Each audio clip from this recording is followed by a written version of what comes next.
ಕಾಂಚನವೇ ಅಮೃತ, ಈ ಕಾಂಚನವೇ ಅಮೃತ.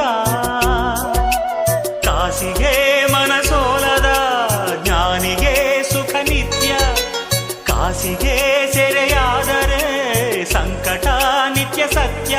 ಕಾಸು ಬಂದಾಗ ಬಂದು ಹೋದಾಗ ನಿರ್ಲಕ್ಷಿಸು ಸುಖಿಯಾಗುವಿ. ಕಾಸಿನ ಮೇಲೆ ಲೋಕ, ಕಾಸಿನ ಒಳಗೆ ಶೋಕ. ಕಾಸಿನ ಮೇಲೆ ಲೋಕ, ಕಾಸಿನ ಒಳಗೆ ಶೋಕ. ಭೂಮಿಯ ಮೇಲೆ ಸ್ವರ್ಗ ನರಕ ಎಲ್ಲ ಕಾಸಿಂದ. ಕಲಿಗೆ